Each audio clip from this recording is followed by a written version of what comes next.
Hello everyone, welcome to LearnBee. I am Shivani Chauhan. Class 7th maths का annual exam का paper है ये, और फटाफट से आप इसको देख लीजिए। काफ़ी इंपॉर्टेंट क्वेश्चंस आए हुए हैं, आपके एग्जाम में भी आने की प्रोबेबिलिटी है, तो अच्छे से देखेगा। इसमें एक दो क्वेश्चंस जो है ना वो एक्स्ट्रा डाले हुए हैं, जैसे कि ये एडिटिव इन्वर्स, ये तो 8th क्लास के सिलेबस में। सबसे पहले जो है प्रोबेबिलिटी का क्वेश्चन है। आप लोगों से मैं रिक्वेस्ट करूँगी कि आप MCQ के आंसर दें कमेंट बॉक्स में। A die is rolled, then probability that the number of dots on its upper face is less than 5। तो देखो probability कैसे निकलती है, फेवरेबल आउटकम्स है ना upon total outcome, favourable outcome upon total outcome, ऐसे करके हम लोग प्रोबेबिलिटी निकालते हैं। तो हम लोगों को बोला गया है कि 5 से कम होने चाहिए। तो 5 से कम कितने होते हैं, 1 2 3 4, तो 4 हो गया ऊपर है ना। और टोटल कितने होते हैं आउटकम, टोटल आउटकम तो 6 होते हैं, क्योंकि 6 नंबर ही डाइस पे आ सकते हैं। तो 4/6 यानी कि काट देंगे तो 2 2 ज़ा 4 और 2 3 ज़ा 6, डी वाला करेक्ट ऑप्शन आ जाएगा। अब आप ये वाला बताइए कि out of 5 brands of chocolates in a shop, a boy has to purchase the brand which is most liked by children. What measure of central tendency would be most appropriate if the data is provided to him? भाई वो वाला एक data दे रखा है, जैसे कि मान लो कि ये वाला जो है, ये वाली चॉकलेट इतने बच्चों को पसंद है, ये वाली इतने बच्चों को पसंद है। तो सबसे ज़्यादा चॉकलेट कितने बच्चों को पसंद है, जो बिल्कुल मिड में आ रही है। तो वो कैसे निकालते हैं हम, मीन मीडियन मोड है ना, मीन तो एवरेज होता है, तो मीडियन इसका आंसर अपना हो जाएगा। बीच वाला निकालते हैं ना, बीच वाला मीडियन होता है। एडिटिव इनवर्स क्या होगा, -3 अपॉन -11 का। तो देखो बच्चों क्या होता है, -3 अपॉन -11, माइनस से माइनस कट जाता है। वैसे ये 8th क्लास का है, तो इसका जो हमारा आंसर आएगा ना वो ये वाला आएगा, ठीक है। 6 balls कॉस्ट 90, ठीक है। What is the cost of 10 such ball. अब 6 बॉल की जो कॉस्ट है वो 90 है, तो 6 बॉल की कॉस्ट कितनी है, 90 है। तो एक बॉल की कॉस्ट कितनी होगी, 90 अपॉन 6 होगी। तो फिर 10 बॉल्स की कॉस्ट कितनी होगी, 90 अपॉन 6 इंटू 10, ऐसे करके ही तो निकाला जाता है। अब काट देंगे, 3 3 जा 9 और 3 2 जा 6, 2 5 जा 10, तो 5 3 जा 15, यानी कि 150 आंसर हमारा आ जाएगा। ये आपको क्या आता है, ये वाला मेथड नहीं आता है तो बताइएगा, मैं अलग से वीडियो भी लेकर के आऊँगी। तो 150 इसका आंसर हो जाएगा। For what value of A will -23 upon A will not be a rational number. Rational number क्या होता है, जो P अपॉन Q की फॉर्म में लिखा जा सकता है, बट अगर अपॉन में 0 हो तो वो रैशनल नंबर नहीं होता है। तो अगर ए की जगह आप 0 रख दोगे ना तो वो एक रैशनल नंबर नहीं रहेगा। मीन ऑफ दिस, ये तो आप देखो ऐड करना इनको, 1 2 3 4 5 6 7 8, जो भी अपॉन 8 कर देना, जो भी ऐड करके आंसर आएगा ना उसको आप अपॉन 8 कर दोगे तो मीन निकल आएगा। How many vertices have the given figure, तो इनके वर्टिसेस आप बताइए देख के कि कितने वर्टिसेस हैं। 3 क्यूब्स हैं जिनकी साइड इतनी है, उनको बिल्कुल अगल बगल में रख दोगे तो आप क्या बन जाएगा, क्यूबॉइड बन जाएगा। तो क्यूबॉइड का फॉर्मूला आप लोग लगा देंगे और आंसर निकल आएगा।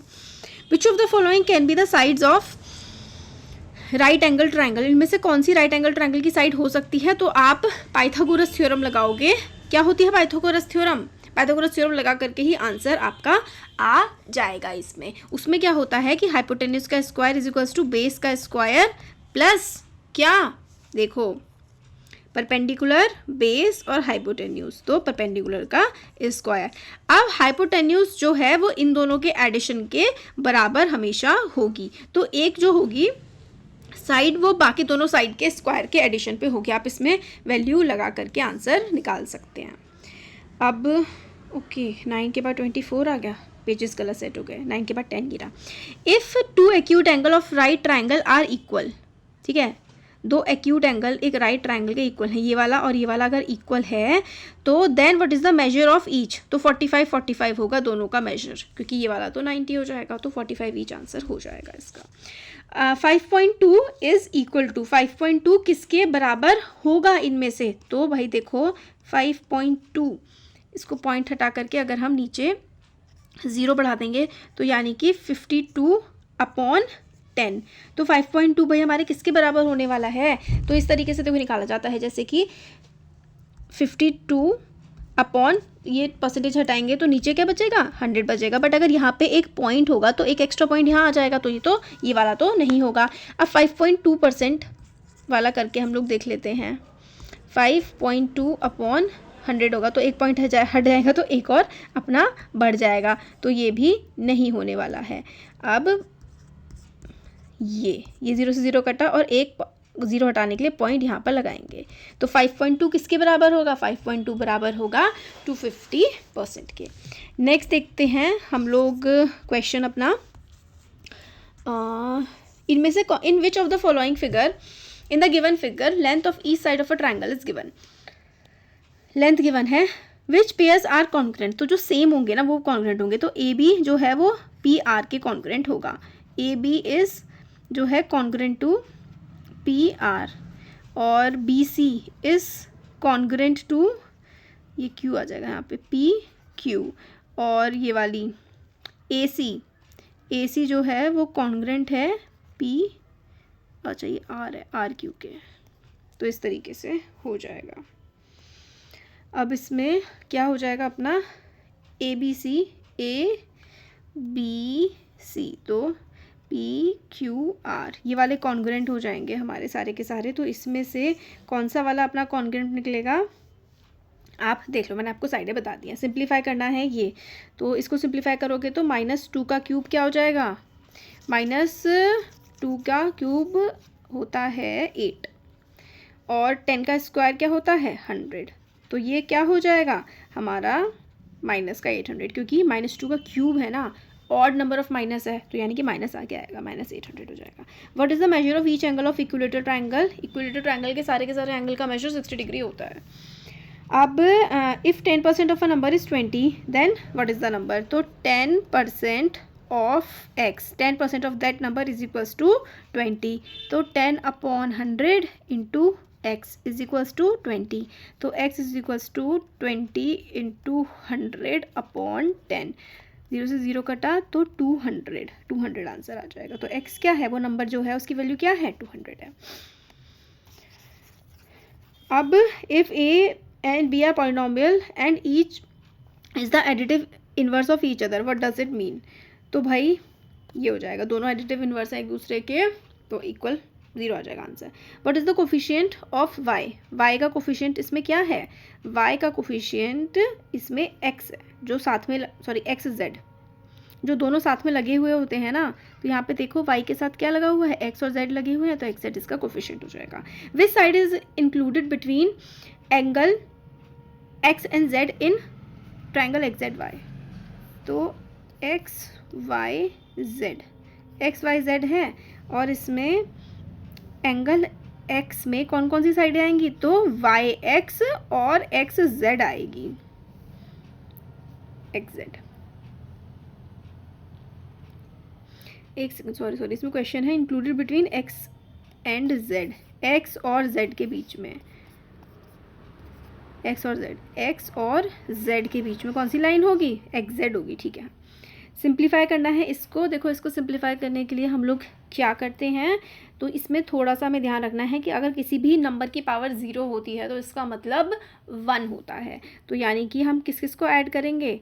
15 + 12, 15 + 12 क्या हो जाएगा हमारे पास? 5 6 7, 27 इंटू 1, तो 9 की पावर हमारे पास 27 ये आ गई, और फिर यहाँ पर हम लोगों का हो जाएगा 9 की power something to the power 0 हमारे पास 1 आता है, तो ये आंसर इसमें कोई भी सही नहीं है। 9 की पावर 28 आंसर नहीं होगा, आंसर आएगा 9 की पावर 27, इसमें से कोई सी भी आंसर सही नहीं है, नन ऑप्शन आना होना चाहिए था। इसको स्टैंडर्ड फॉर्म में आप कैसे एक्सप्रेस करते हो? ये देखो 1 2 3 4 5 6, तो 6 0 तो आने ही आने हैं एनी हाउ, बट हम इसके 2 के आगे और 0 लगा देंगे तो ये इसकी स्टैंडर्ड फॉर्म हो जाएगी। क्या हो जाएगी स्टैंडर्ड फॉर्म? 9.84 × 10⁸. अब ये क्या है? Express this in the notion of prime numbers. तो प्राइम नंबर्स के नोशन में आप लोगों को अगर किसी भी चीज़ को दिखाना है तो आप लोग कैसे दिखाओगे? तो 144 को और 827 को आप इनको ना फैक्टर कर लो, 144 के फैक्टर कर लो इस तरीके से, और 875 के कर लो, ऐसे करके करोगे तो आंसर आ जाएगा। जैसे कि 5 1 5, 5 5 25, और फिर उसके बाद 5 5 25 हमारे पास आ जाएगा। 678 नहीं, इसमें गड़बड़ हो गई, मैंने गलत कैलकुलेट कर दिया, सॉरी। देखो जैसे कि ये है 875 है, 5 1 ज़ा 5, 5 7 ज़ा 35 और 5 5 ज़ा 25। तो इस तरीके से आ जाएगा। 875 को जब आप 5 से करोगे तो आपके पास आ जाएगा 175। अब फिर से आप 175 को 5 से करोगे, 5 3 ज़ा 15 और 5 5 ज़ा 25, तो आपके पास क्या आ जाएगा यहाँ पर 35 आ जाएगा। अब 5 7 ज़ा 35 और 7 1 ज़ा 7, तो प्राइम फैक्टर्स की फॉर्म में कैसे लिखोगे, 5 क्यूब अपॉन 7 की पावर 1, ये आ गया। अब 144 को कैसे करोगे, सिमिलर तरीके से आप लोग 144 को भी लिख दोगे, बिल्कुल सेम तरीके से 144। 2 7 ज़ा 14, 2 2 ज़ा 4, 2 3 ज़ा 6 और 2 6 ज़ा 12, 2 1 ज़ा 2 और 2 8 ज़ा 16, 2 9 ज़ा 18, 3 3 ज़ा 9 और 3 1 ज़ा 3, तो 2 की पावर 1 2 3 4, 2 की पावर 4 और 3 की पावर 2, ये हो गया प्राइम फैक्टर्स की फॉर्म में आपने लिख दिया। असेंडिंग ऑर्डर में आप इनको लगा दोगे, इनकी पावर्स आपको याद होनी चाहिए। Find the value of X and Y in the figure. अब ये जो फिगर आपको गिवन है ना, इसमें आपको एक्स और वाई की वैल्यू क्या करनी है, निकालनी है। तो कैसे निकलेगी, ये देखो, एक्स और वाई की वैल्यू निकालनी है। अब ये देखो 80 और y बराबर हैं, क्यों, वर्टिकली ऑपोजिट एंगल, तो y की वैल्यू क्या आ जाएगी, 80 आ जाएगी, ठीक है। अब y की वैल्यू 80 आ गई यहाँ पे। अब इन पूरे के पूरे ट्रायंगल के जितने भी एंगल होते हैं सबका सम क्या होता है, 180, तो ये होती है एंगल सम प्रॉपर्टी। 50 80 और x is equals to 180, 80 plus 50 हो गया 130 plus x is equals to 180, तो x क्या हो गया, x की वैल्यू हमारे पास आ गई 50, ठीक है। तो ये हो जाएगा 50 इस तरीके से। तो आ गया वर्टिकली ऑपोजिट एंगल और एंगल सम प्रॉपर्टी से आंसर आ जाएगा। अब ये वाले जो क्वेश्चंस हैं, वीडियो ज़्यादा बड़ा नहीं करना है तो मैं सोच रही हूँ फटाफट से कंप्लीट कर देते हैं। इसमें क्या है, if 120 is to be divided among, इन तीनों के बीच में, so that Ravi gets 2 parts, Raju 3 parts and Roy 5 parts, how much money will they get. तो ये देखो ratio and proportion, ratio proportion वाला जो है ना, उससे ये हो जाएगा, आप लोगों का आंसर आ जाएगा कि भाई 150 में कन्वर्ट करना है। अब एक पार्ट सपोज करो x है, तो इसमें हमें बोलना है कि राजू के पास 2 पार्ट जाने चाहिए, रवि के पास 2 पार्ट जाने चाहिए, हाँ, और राजू के पास 3 पार्ट जाने चाहिए, और रॉय के पास 5 पार्ट जाने चाहिए। इस तरीके से सॉल्व हो जाएगा। x की वैल्यू आप निकाल लो, 5 6 7 8 और 9 10, तो x क्या हो जाएगा, x इज इक्वल्स टू आ जाएगा 25। तो x की वैल्यू आप लोगों के पास 25 आ गई। अब इसको आप लोग डिवाइड कर दो रेशियो के हिसाब से कि 25 इंटू 2 कर दो, तो वो किसके पास जाएगा, रवि के पास जाएगी 50, और फिर ऐसे करके सिंपल सा आंसर आ जाएगा।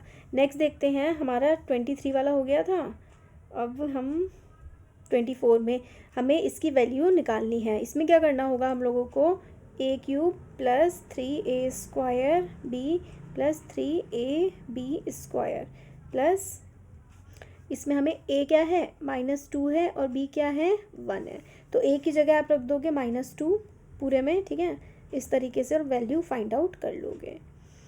और अच्छा स्क्वायर था, b की जगह आप लोग -1 रख दोगे, हाँ, पूरे में ऐसे करके आंसर आ जाएगा आपके। Draw the front side and the top side of a given figure, तो इसकी आपको फ्रंट और टॉप साइड बता देनी है।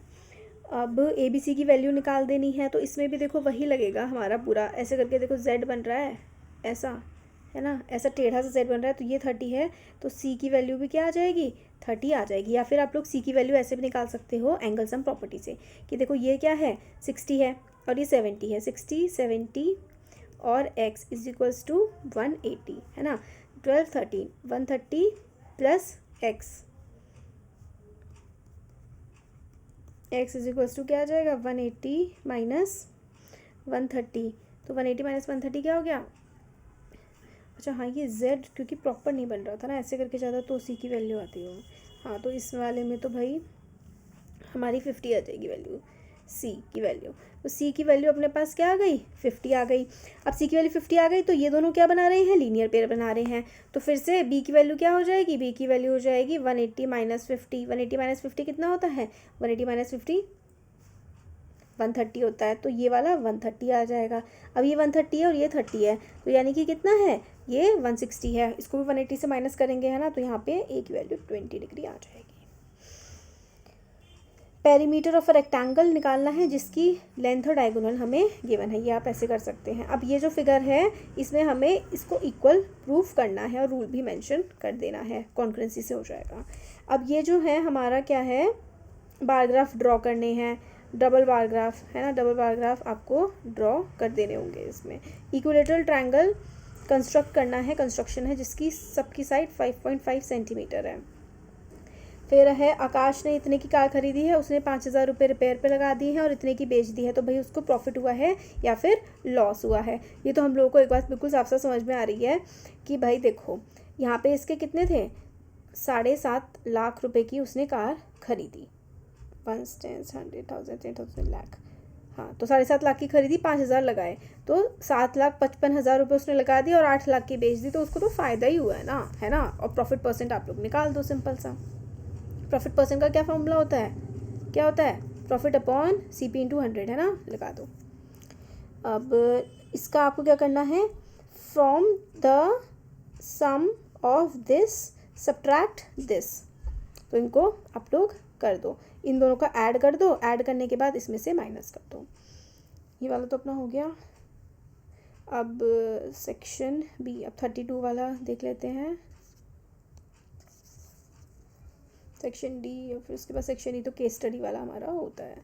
हाँ चलो फटाफट से देखते हैं कि सेक्शन डी में सिंप्लीफाई करना है। सिंप्लीफाई करने के लिए देखो सॉल्व करना होता है कि 3 की पावर में, 7 की पावर में, 13 की पावर में, सारे प्राइम नंबर्स हैं। इनको आप लोग क्या कर सकते हो, ये 7 की पावर है और ये 13 की पावर है, सबको प्राइम नंबर की फॉर्म में लिखना होता है। तो 7 इंटू 2 है ना, 7 इंटू 2, 7 3 14 और 7 3 21, तो 7 इंटू 3 की पावर 2 ऐसे करके लिखोगे, राइट। और 91 क्या होता है, 91 का अगर वो फैक्टराइज करो आप इसको तो किससे जाएगा, 9 10, 91 किस किस की टेबल में आता है किसी की टेबल में, 9 9 जा 81, तो 81 होता है।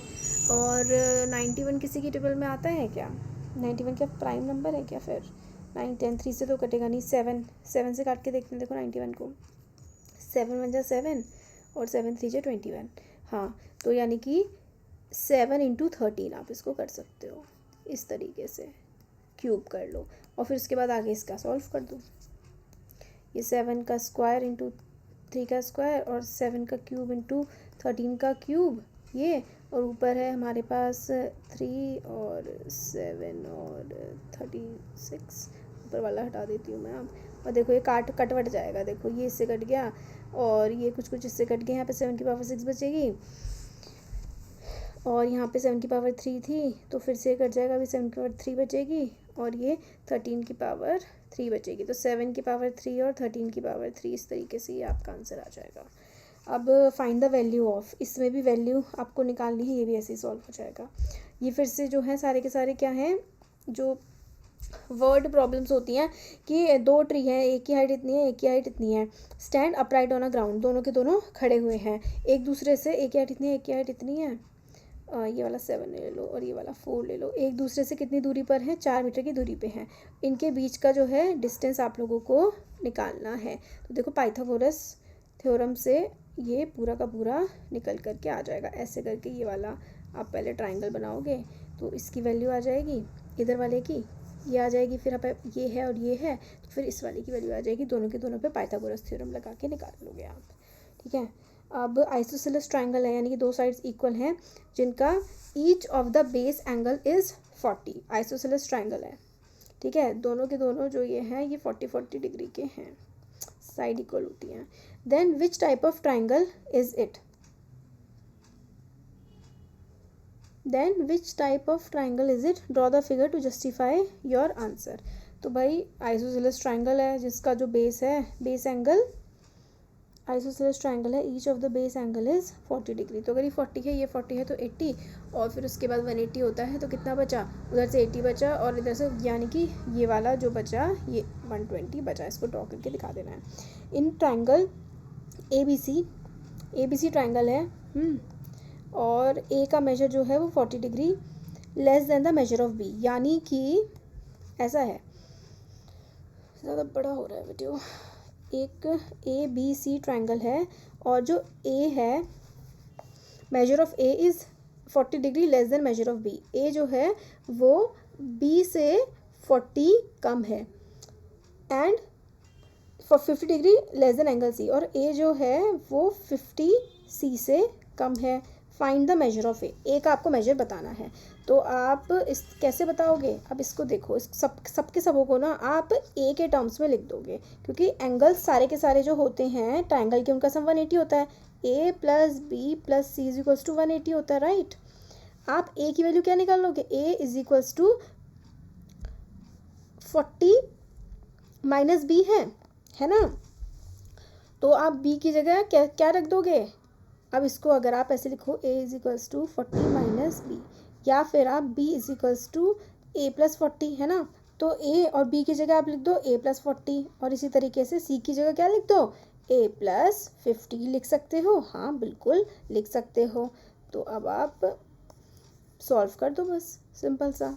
तो A plus A 3a plus 90 is equals to 180 degree. तो 3a इज इक्वल्स टू 80 में से 90 जाएगा तो 90 बचेगा, तो ए क्या हो जाएगा, सॉरी, तो ए इज इक्वल्स टू 90 अपॉन 3, 3 3 जा 9। तो ए की वैल्यू क्या आ गई, ए की वैल्यू हमारे पास 30 डिग्री आ गई। मैंने फटाफट से आपको सॉल्व करके दिखा दिया है एंगल सम प्रॉपर्टी लगा के। अब ये मिड पॉइंट वाला क्वेश्चन है, काफ़ी ज़्यादा इंपॉर्टेंट है, ये आपकी बुक का ही है। अब इसमें कंस्ट्रक्ट करना है आपको।